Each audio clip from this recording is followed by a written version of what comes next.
Simple enough question. All are associated with the risk of development of surgical site infections, except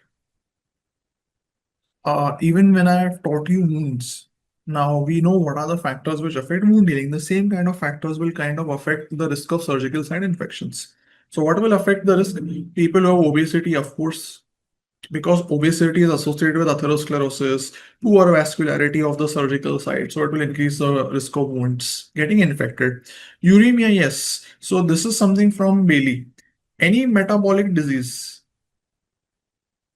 of a significant magnitude, like uncontrolled diabetes, we all know. But here I put the option of uremia. Okay, because everybody knows diabetes.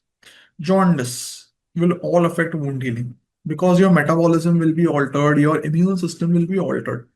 Obviously, immunosuppression will affect wound healing. Goes without saying, to steroids, chemotherapy, immunosuppressing diseases, right? Surgeries where there was a contaminated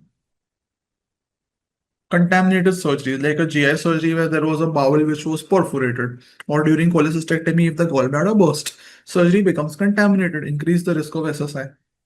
Poor tissue perfusion. So certain sites where the perfusion is poor are at a more risk.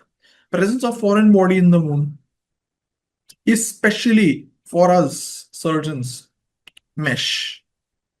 Whenever we do hernia repair, if you are putting a mesh, or for orthopedics, if you are putting an implant, TKR, THR implant, these are very critical areas where risk of wound infection is high, because if the bacteria gets contaminates the implant, it will remain there forever.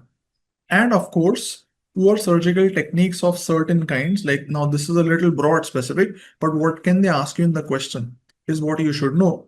So devitalized tissue or necrotic tissue, obviously dead space. Now very important here, dead space. So dead space increases the risk,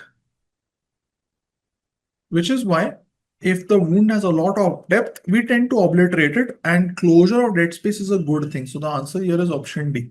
Foreign body will increase the risk like implants, but dead space, if you don't close it, that will be the risk factor. So closure of dead space obviously will reduce the risk. Surgical site hematomas. So these are some of the things which are associated with wound infection.